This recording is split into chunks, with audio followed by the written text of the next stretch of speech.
Abra sua Bíblia, se você pode, segundo livro do profeta Samuel, no capítulo 23.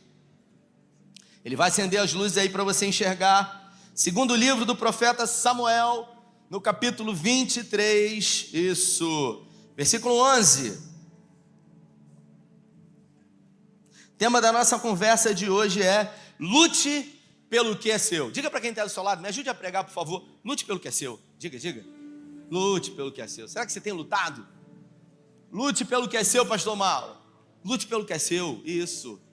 Lute pelo que é seu. Segundo livro do profeta Samuel, você abriu aí, capítulo 23, versículo 11. Depois dele, Samá, filho de Agé, de Arar, os filisteus reuniram-se em Leí, onde havia uma plantação de mais forte, lentilha. O exército de Israel fugiu dos filisteus. Volta no 11 lá, por favor, que talvez tenha passado despercebido para você. O exército de Israel fez o quê? Fugiu dos filisteus, amarelaram. Isso, pode passar o 12. Mas Samá, repita comigo, mas Samá, tomou posição no meio da plantação, defendeu-a e derrotou os filisteus. O Senhor concedeu-lhe uma grande vitória. Feche os seus olhos se você pode. Pai, essa é a tua palavra e nessa noite em graça pedimos que o Senhor nos conduza. Que os exemplos de erros e acertos de Samá possam nos inspirar hoje diante dos desafios que nós vivemos numa vida cotidiana. É o que nós te pedimos, declarando que esse tempo agora não é o tempo das mídias sociais, não é o tempo da conversa, não é o tempo das telas, é o tempo que nós decidimos ofertar ao Senhor a nossa atenção e o nosso coração. Por isso, declaramos, se o Senhor quiser falar, fale, nós estaremos aqui. Oramos em nome de Jesus. Amém. Queridos, nossa conversa de hoje, lute pelo que é seu.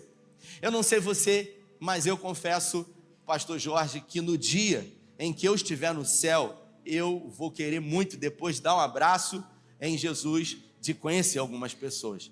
Eu confesso que eu tenho uma enorme curiosidade de abraçar alguns irmãos e também de perguntar para eles algumas coisas que eles fizeram, Rita.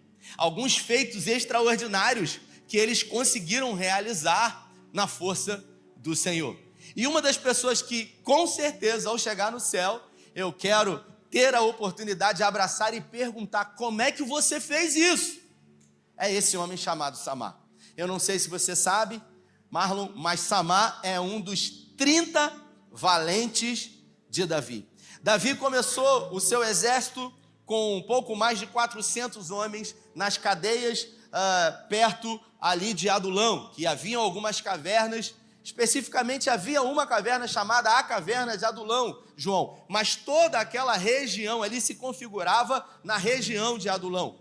E Davi, ali naquela caverna, transformou de homens baderneiros a valentes de um poderoso exército. Depois que se tornou rei, na contagem de um censo que ele fez, enumerou mais de 1 milhão de homens fortemente armados.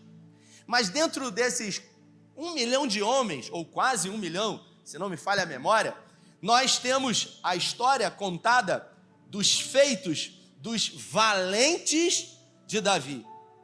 Os valentes eram aqueles camaradas brancos que estavam dispostos a matar e a morrer pelo rei Davi. E dentre os 30 valentes desse exército de 1 milhão, haviam 3, que os camaradas eram bravos demais. E o Samá está entre um desses 3. Para você entender o contexto em que a nação de Israel estava vivendo na época, os filisteus sempre, de alguma forma, atacavam Israel no período da colheita. Israel plantava, cultivava a terra, arava a terra, esperava a terra dar o fruto, e na hora da colheita, os filisteus vinham e saqueavam exatamente tudo. No livro dos Juízes relata o momento em que Gideão estava malhando trigo no lagar, numa caverna, num lugar inapropriado para isso, para que os filisteus não pudessem, de alguma forma, roubar tudo aquilo que havia sido plantado. E agora, Samar havia plantado um pedaço de terra com lentilhas. Lentilhas é como ervilhas, mais ou menos nos dias de hoje. Não tem um grande valor como algumas outras sementes, como a soja nos dias de hoje, mas para Samar, aquele campo de lentilha era tudo que ele tinha. E a Bíblia fala que os israelitas, eles estavam ali plantando e era a época da colheita. Exatamente no momento em que eles iam colher os frutos da terra depois de muito plantarem, regarem e cuidarem da terra. E a Bíblia fala que exatamente nesse momento os filisteus vieram. E quando eles vieram atacar Israel, provavelmente o chofar começou a ser tocado, sinalizando que os filisteus vieram atacar. E aí, sabe o que aconteceu? Samar, ele prontamente pegou a espada e ele se posicionou no meio do campo de lentilha. E quando Samar olhou para o lado, os amigos dele, os familiares dele, os irmãos dele fugiram. Eles foram embora. E aí eu queria que você imaginasse qual foi o sentimento que Samar teve quando ele percebeu que todo mundo foi embora. Uma vez que eles poderiam se unir e ali lutar por aquilo que Deus havia dado para eles, mas eles resolveram ir embora. O primeiro sentimento que Samar sentiu foi decepção. Repita comigo, decepção. Quantos aqui em algum momento da vida sofreram decepções com alguém que você confiava? Levante sua mão, levante sua mão. Você esperava um posicionamento desse alguém? Você acreditava que esse alguém poderia se juntar a você para ter o mesmo sentimento de luta comum por alguma coisa, por algo? Mas essa pessoa decidiu abandonar você. E na vida a gente aprende que nós sempre iremos nos decepcionar com pessoas. Mas se essa decepção de alguma forma durar muito tempo na nossa vida, nós vamos sucumbir e também parar de sonhar e de avançar segundo os propósitos que Deus tem para as nossas vidas. Eu assisti um podcast essa semana do Flávio Augusto dizendo que a decepção na vida das pessoas que querem vencer na vida só pode demorar 5 minutos. Então diga, 5 minutos. Se você se decepcionou com alguém, essa decepção tem que demorar 5 minutos, porque depois de se decepcionar, você tem que voltar para a sua posição e acreditar naquilo que você quer para a sua vida. J.B. Carvalho diz que o fracasso, ele sempre vai querer companhia. Pessoas que são fracassadas, elas sempre vão dizer, pastor Jorge, não tenta não, está em crise, o dólar, agora é Lula, é Bolsonaro. Se você tentar e vencer, eu vou ficar aqui sozinho, porque eu não tenho coragem de tentar. Então é melhor você ficar aqui comigo. As pessoas fracassadas sempre vão querer companhia. E é você que vai decidir, é você que vai escolher. Porque na vida, nós sempre vamos ter a oportunidade, Branco, de escolher. Samar, quando olhou que todos os companheiros foram embora, ele empunhou a espada e ele falou, cara, vocês vão embora, eu não quero saber. Eu vou defender aquilo que é meu. E você? Será que você tem defendido aquilo que é seu? Será que de verdade você tem lutado por aquilo que Deus te deu? Pergunta, me ajuda a pregar. Pergunta, você tem lutado por aquilo que Deus te deu? Será que você tem lutado pelos sonhos que Deus deu a você? Porque quantos aqui tem sonhos? Eu quero conhecer. Levante sua mão. Você tem sonhos? Você recebeu da parte de Deus promessas, mas as circunstâncias vieram, as adversidades, e em algum momento, diante das dificuldades, você resolveu abrir mão, você resolveu desistir. Você simplesmente renunciou à posição de lutar, porque na vida nada vai ser fácil, Marlon. Na vida nada nunca será fácil. E se você é daquelas pessoas que, de alguma forma, diante das primeiras dificuldades, começam a dar desculpas, né? É aquele pessoal que recebeu uma promessa de Deus e Deus mandou que você fosse forte e corajoso. E aí o negócio começa a apertar e você fala, Deus sabe de todas as coisas. Eu acho que não era da vontade de... Você já até é profeta, você já sabe o que essas pessoas dizem. E eu me lembro sempre, quando conto isso, Monique, de uma pessoa que foi fazer um concurso público, pastor Jorge. Foi fazer um concurso público e não estudou nada. Sabe, o concurso público, não estudou nada. Aí pediu para poder eu orar. Ainda disse para mim, pastor, eu não tive como estudar, o senhor sabe como é que é? A dificuldade. Eu falei, claro que eu sei, meu irmão. E aí, pediu para orar. E eu, claro que orei, porque eu sou um pastor. E pastor ora. Botei a mão na cabeça e disse, vamos orar. Senhor, em nome de Jesus, amanhã é a prova. E eu quero pedir Espírito Santo de Deus. E eu fui apertando a cabeça, para dar mais força, mais poder, mais autoridade, para a pessoa sentir aquela coisa. Lembra na hora da prova tudo que essa pessoa estudou. E aí, pastor? Aí não, pastor. Aí o senhor está de brincadeira. Eu falei, brincadeira está você mesmo. Querendo que Deus desaprove o filho do macumbeiro que estudou, pagou preço, para aprovar você que é filho do Altíssimo e não precisa estudar. Meu Deus, fala Deus, diga, fala Deus, diga, fala Deus. Ele está falando. A gente precisa ser coerente, queridos. Porque na vida existe um princípio estabelecido que Deus estabeleceu. Em Gálatas 6:7, de Deus ninguém pode escarnecer. Aquilo que o homem semear, certamente ele colherá. Você vai colher aquilo que você plantar, inevitavelmente. E eu pergunto para você, será que você é desses quando a dificuldade vem? No primeiro momento, você diz, eu acho que não era da vontade de Deus. Você tem uma promessa, você recebeu essa confirmação da promessa, você estudou para o concurso público, fez a prova e não passou, e porque você não passou, agora você diz, Deus sabe de todas as coisas. Quem não sabe é você, que não acertou as questões todas ainda. Mas se você estudar e não parar, em algum momento você vai passar. Tem um irmão que eu conheci na infância, ele, sabe, amigo de infância. Ele me viu me converter, e aí ele se tornou policial, depois foi para o batalhão de operações especiais e tal, e papapá. Ele nunca era um cara, um menino muito bom na escola, não é? Sabe aquele pereba na escola? Pereba, vamos falar a verdade. É um amigo querido, eu tenho intimidade com ele. E aí ele fez faculdade de advogado, como é que é o nome da faculdade? De Direito. E ele falou assim, vou fazer prova para delegado e para promotor.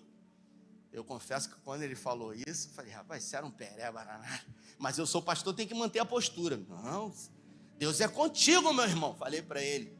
E aí, ele começou a estudar, dedicou tempo da vida dele, começou a estudar, fez a primeira prova, não passou e veio conversar comigo. E eu falei para ele, meu irmão, cada dia que passa você está mais perto de chegar à promessa de Deus, se você não desistir. Eu tinha assistido um podcast do desembargador federal William Douglas, que é considerado papa concurso no Brasil, que ele disse que para você passar num concurso público, você não precisa estudar muito. O William Douglas, ele diz, para passar num concurso público tem um segredo. Quantos querem saber segredo? Levanta a mão que eu vou revelar aqui. Você quer estabilidade? Agora.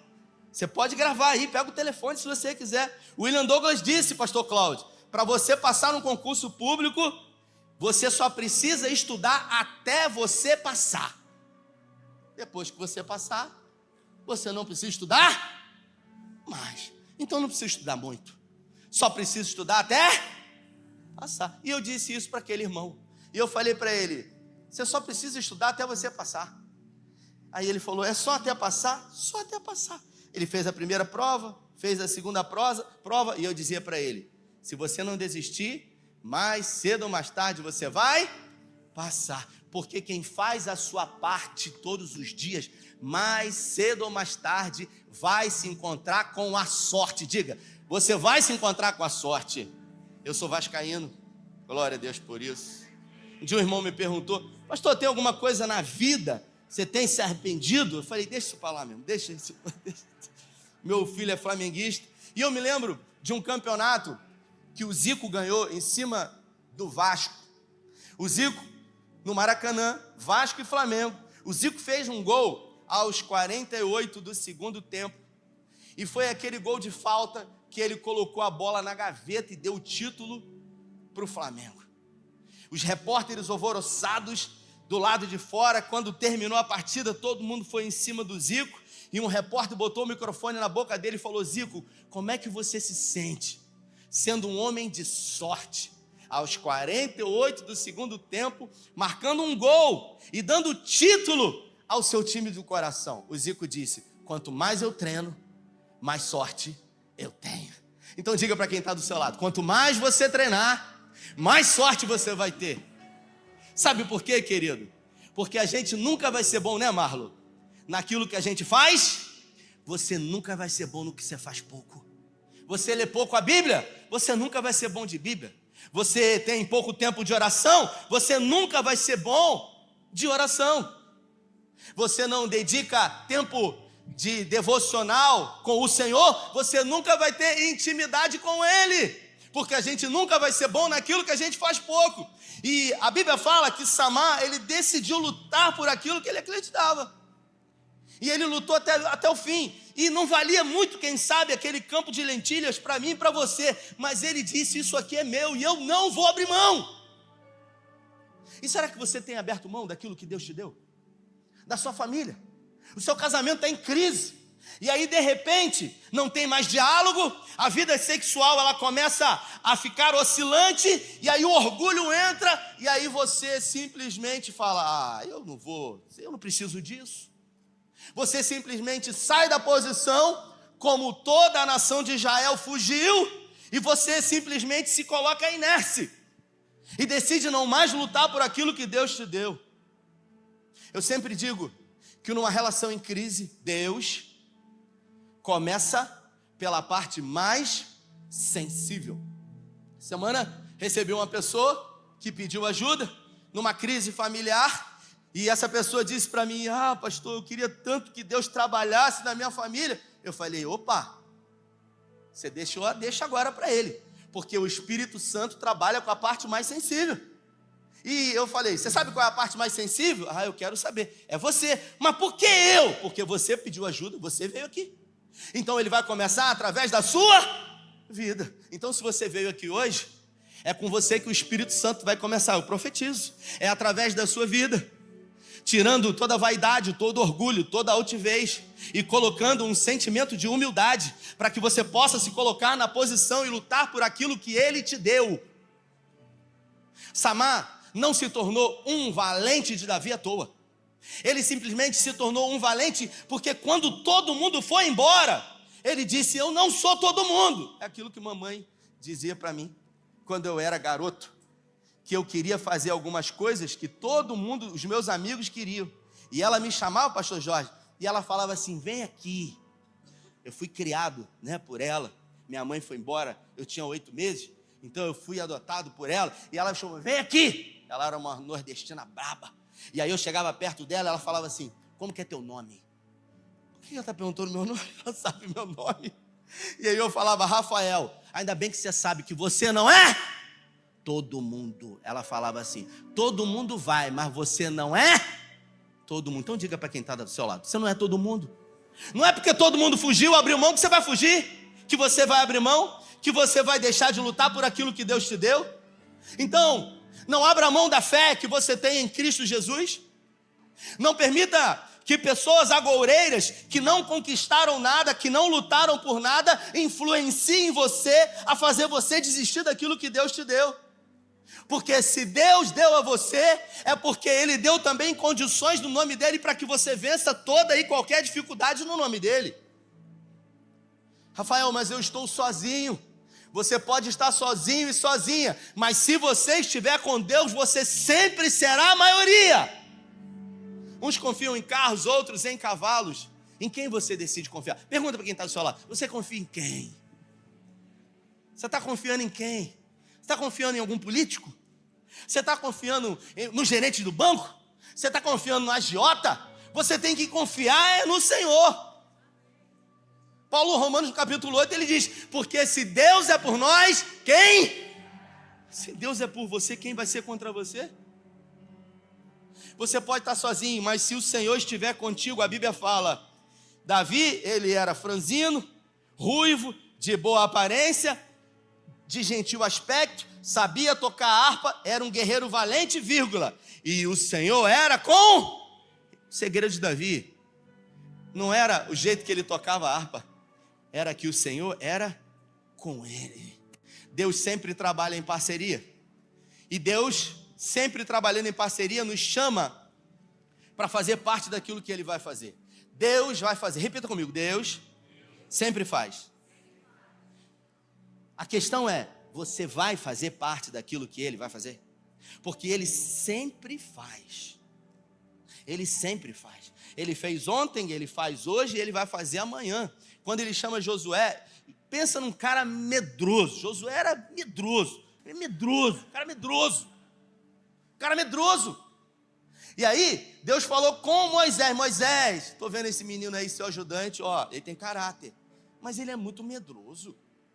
Sabe, ele fica tremendo as canetas dele no pé do Sinai quando você sobe. Então diz para ele ser forte e corajoso. Aí depois que Moisés morreu, o próprio Deus vai lá 3 vezes e fala com ele, ó, assim como eu fui com Moisés, eu serei com você, então somente creia, seja forte e corajoso, tenha de bom ânimo. Deus falou 3 vezes com ele, e ainda assim ele teve medo. Então, um segredo para você, quando você tiver com medo, você não vai com medo não, você vai no nome de Jesus. Quando o medo vier, Salmo 53, versículo 3. E quando o medo vier, nele eu confiarei. Diga, nele eu confiarei. Você pode aplaudir a Jesus? É isso. Porque quando o medo vier, é nele que você deve confiar. Davi, no palácio, na varanda, escreveu o Salmo 125 e ele disse: os que confiam no Senhor são exatamente como essas cadeias montanhosas aqui de Sião. Não se abalam, permanece para sempre. Você sabe quantos anos tem que Davi escreveu aquilo lá? Deve ter 3.000 anos. Tem 3.000 anos que Davi escreveu que os que confiam no Senhor são como os montes de Sião que não se abalam. Se você for para Israel, a quantidade de guerra que já teve, a quantidade de bomba que já desceu naquele lugar, e aquelas cadeias de montanha continuam inabaláveis. Porque os que confiam no Senhor são como esses montes de Sião, que não se abalam, mas permanecem para sempre. Ele defendeu a sua fé, ele defendeu a sua família, ele defendeu as promessas que ele tinha de Deus para a vida dele. Ele não desistiu daquilo que Deus entregou a ele. Por isso, quando eu chegar no céu, eu quero dar um abraço em Samar. E eu quero perguntar para ele, o que você pensou? O que você tinha na cabeça quando você olhou para trás e você viu que todo mundo foi embora e que você não tinha a menor chance? Mas você sabe o que aconteceu? O texto diz, dá para botar o texto de novo aí, gente? O último versículo. O texto diz que quando ele tomou posição, os filisteus, eu quero crer, pastor Jorge, imaginaram assim, cara, esse camarada não está sozinho não, meu irmão. Que doideira é essa? Todo mundo fugiu e ele ficou. Os camaradas pensaram, irmão, vai dar ruim. Pelo amor de Deus, os caras até foram, mas já foram pensando que iam perder. E aí Samar, meu irmão, ele pegou uma faca, botou aqui e falou assim, pode vir, meu irmão, que hoje eu não estou sozinho não, eu estou com o Pai, eu estou com o Filho, eu estou com o Espírito Santo, e eu vou derrubar quem vier no nome de Jesus. E a Bíblia fala que ele teve vitória. E você? Será que você sofre de miopia espiritual? Será que quando você está diante de uma batalha, você olha e você vê tudo turvo, você acha que você não vai conseguir? Talvez você precise colocar os óculos da fé na sua vida. Porque quando você coloca os óculos da fé, você enxerga a certeza da vitória no nome de Jesus. Porque não tem a ver com o seu talento, não tem a ver com a sua habilidade, tem a ver com o nome do Senhor. Porque se Deus prometeu para você, Ele não é homem para que minta, nem filho do homem para que se arrependa. Eu me lembro de um testemunho que eu ouvi, pastor Jorge, de um pastor que estava fazendo missões, e eles mandaram a carga de doações de missões para uma região, e na hora de colocar no avião, no hangar, a carga foi para um destino totalmente diferente. E eles estavam precisando daquela situação, e aí o pastor desesperado ajoelhou ali no hangar do aeroporto, e ele fez uma oração. Ele disse, Senhor, eu não sei como o Senhor vai sair dessa, mas eu tenho certeza que o Senhor sempre terá um caminho novo.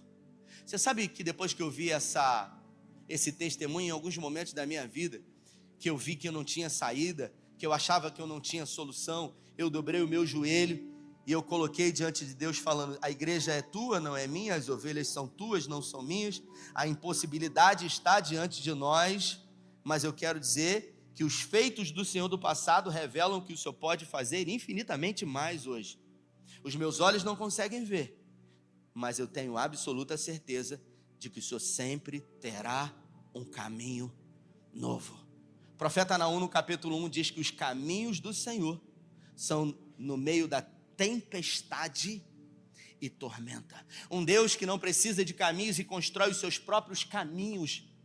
Um Deus que, de alguma forma, não de uma forma evidente vem, porque a gente sempre está achando, não, Deus vai usar o Railan, é o Railan, ele que vai usar, ele vai usar o Railan nessa situação dessa corrida de 7 de setembro para ajudar a gente, que a gente está com uma impossibilidade. Nós sempre estamos condicionando e criando caminhos para o Senhor, e Deus é especialista em controlar, em mudar a ótica natural e mostrar para a gente que se a gente fizer uma lista de 100 pessoas que a gente achava, essa pessoa que Deus usou não estava nessa lista de 100 pessoas, para mostrar que Ele é especialista em realizar o impossível.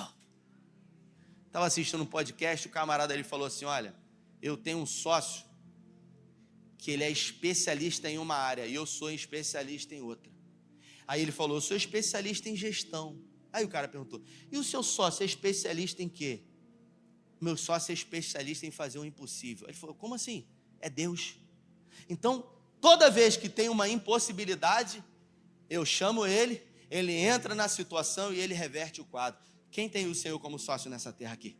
Porque a Bíblia fala que nós somos embaixadores dele, nós somos representantes dele nesse lugar. De alguma forma, quando nós declaramos segundo a palavra de Deus sobre as nossas vidas, ele declara o sim e o amém. 1 Coríntios diz que para todas, repita, para todas, quanto forem as promessas de Deus, diga, nós temos o sim e o amém. Você já tem o sim e o amém da parte de Deus. A pergunta que fica é: no dia em que os nossos olhos fecharem,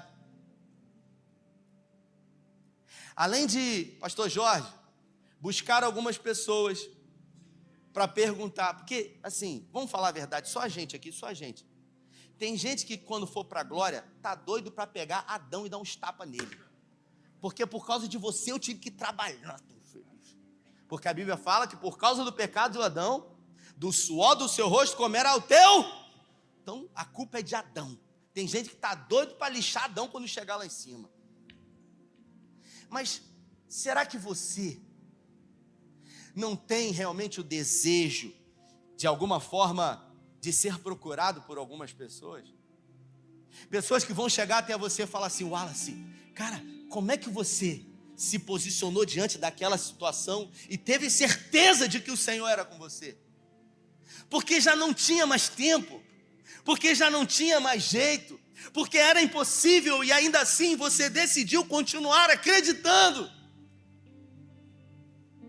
Às vezes falta em nós um pouco, sabe, de desejo de fazer mais. A gente só tem uma vida e nós estamos escrevendo dia após dia a nossa vida. E tem pessoas que a vida delas, pastor Jorge, me presta esse livro aqui, pastor Jorge.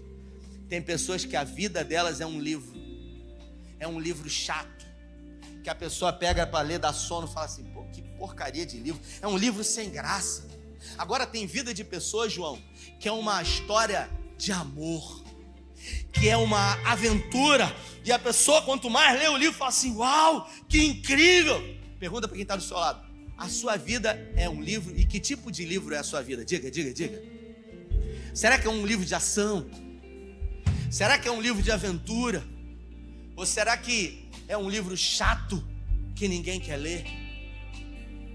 Uma coisa monótona, algo sem graça. Deus deu a você, domingo eu preguei sobre Baraque, e Baraque se acomodou nas colinas de Efraim durante 20 anos. Deus havia dado toda a Canaã para conquistar. Baraque achou que estava abafando, foi para as colinas de Efraim e ficou 20 anos lá sem perder um soldado. Aí falou: glória a Deus, nós estamos aqui há 20 anos. Aí Deus manda a Débora ir lá, botar o dedo na cara dele e falar assim: rapaz, deixa de ser covarde, cara. Deus deu Canaã, Deus deu toda essa faixa de terra. Aí você fica em cima da montanha atirando flechinha em quem sobe. Deus falou para você descer e você lutar contra eles e botar eles para correr, porque o que Deus tem para você é muito mais do que isso que você está achando que você tem. Então, queridos, posicionamento é uma escolha. Eu pergunto para você, o que você escolhe nessa noite? Você vai escolher amarelar? Você vai escolher correr? Você vai escolher fugir? Você vai escolher ser indiferente? Deus sabe de todas as coisas. Não foi da vontade de... Os fracassados, eles falam isso. Ele tenta uma vez, não consegue. Não foi da vontade de Deus. Não foi da vontade de Deus. Você sabe qual é a vontade de Deus para a sua vida? A vontade de Deus na sua vida é que você seja por cabeça e não por cauda. A vontade de Deus na sua vida é que você desfrute do melhor dessa terra. A vontade de Deus para a sua vida é que em tudo você seja grato, porque essa é a vontade de Deus em Cristo Jesus. 2 Tessalonicenses 5,18. Então, acorda de manhã, agradeça, porque essa é a vontade de Deus. Agora, nunca acredite que o que você tem é o suficiente. Sabe por quê? Porque existe mais da parte de Deus para você. Existe mais da parte de Deus para você. Existe mais da parte de Deus para você. Elias tinha tudo para ter realizado, não 7 grandes milagres, mas quem sabe 14, 20. Simplesmente ele renunciou, ele falou: não aguento mais, é muita pressão, eu não quero, eu estou sozinho. Aí Deus falou: meu filho, você está achando que você é o último biscoito do pacote, pô?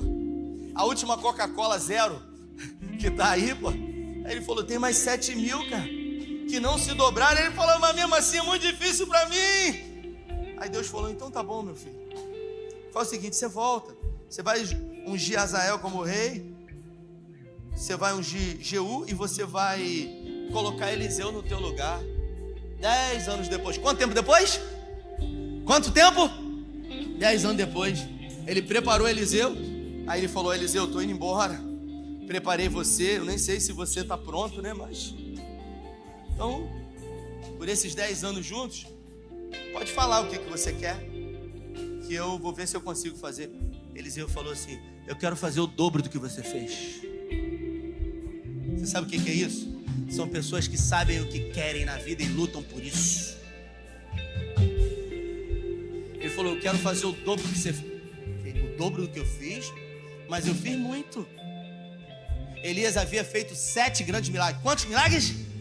7. Sabe quantos milagres Eliseu fez? 13 milagres. Quantos milagres? 13. Quando ele morreu, ele desceu numa cova, tinha um cara lá. Quando o corpo dele tocou no do cara, o cara ressuscitou. Quantos milagres ele realizou? 14. Sabe por quê? Porque ele decidiu viver uma vida intencional. Porque se você quer, tudo é possível ao que crê. O meu sogro, capitão de marinha, quando fez a volta ao mundo, ele entrou dentro do navio e tinha uma frase escrita assim: querer é poder. Depois ele se tornou pastor e ele adaptou essa frase. E ele dizia regularmente essa frase para mim. Hoje ele tem 90 anos de idade. Ele dizia para mim assim: Rafael, nessa vida, querer é poder quando se tem um Deus como o nosso. Então tudo é possível a você que crê. Se coloque de pé nessa noite, em nome de Jesus. E se o Espírito Santo aquecia o seu coração enquanto eu ministrava essa palavra, e talvez você em algum momento saiu da posição, decidiu fugir, correr, não mais lutar por aquilo que Deus te deu, eu quero que enquanto esse louvor vai estar sendo entoado, que você faça a sua oração e que você coloque-se diante de Deus, pedindo a Ele força para que você não saia da posição e que Ele ajude você na sua fraqueza. Feche seus olhos. Feche seus olhos. nos posicionamos nessa noite, Pai. Como igreja, nós queremos ir para um lugar que não é físico, um lugar espiritual na sua presença. Queremos nessa noite, Pai, caminhar diante de uma palavra, algo que foi liberado dos céus sobre a nossa vida. Nós não temeremos, porque nós sabemos em quem nós temos crido. Nós continuaremos acreditando, mesmo que diante de nós todos digam que não. Podem todos sair do nosso lado, mas tudo que nós precisamos é a Tua presença, é a Tua verdade, é saber que o Senhor, o Deus Jeová, o Deus que com apenas uma voz os montes estremecem, o Deus que traz à existência aquilo que não existe, o Deus que é Pai, o Deus que é Salvador, o Deus que renova as nossas forças. Se o Senhor estiver conosco, nada nós temeremos. E se o inimigo vier por um caminho, por 7, ele fugirá, porque nós estaremos guardados na sombra do Onipotente. Coloque em nós essa convicção, Pai. Não permita, Deus, que os nossos pés vacilem. Não permita, Pai, que a gente venha olhar para aquilo que está acontecendo ao nosso redor. No tempo de adversidade, no tempo de guerra, nós queremos olhar para o alto, porque nós sabemos que é de lá que veio o nosso socorro. Da mesma forma, Deus, que Samar se posicionou, que ele lutou por aquilo que o Senhor colocou nas mãos dele. Nós queremos nos posicionar e dizer que nós lutaremos, nós continuaremos, Pai, firmados nessa rocha, porque nós sabemos que não estamos sozinhos. Lutaremos, Deus, pelos nossos filhos, lutaremos pelas nossas famílias, lutaremos, Pai, pelas promessas que foram liberadas dos céus. Lutaremos, Deus, porque nós sabemos que a tribulação do presente não se compara com a glória que há de ser revelada. Lutaremos, Pai, porque nós sabemos que o Deus da guerra está ao nosso lado e Ele é o nosso Pai. Queremos te pedir, Pai, que a partir dessa palavra algo novo comece a acontecer dentro de nós. Que a partir dessa palavra, Pai, nós sejamos atraídos todos os dias para perto do Senhor. Que o Senhor continue ministrando nos nossos corações. Que o Senhor continue nos impulsionando a viver coisas sobrenaturais no Senhor. E os gigantes que se levantarem, e os exércitos que vierem contra nós, nós não lutaremos, porque o nosso Deus lutará as nossas batalhas. Nos leve em paz. Traga dentro de nós essa convicção, Pai. Traga dentro de nós uma certeza que o melhor lugar para se estar é no meio da terra, no meio da guerra, guardado pelo general. Que os nossos celeiros sejam sempre fartos. Que os nossos filhos, eles sejam guardados em suas mãos. Que a nossa família esteja descansando na sombra do Onipotente. Que onde nós colocarmos as nossas mãos, aquele lugar prospere. Que onde nós pisarmos com os nossos pés, o Senhor esteja conosco.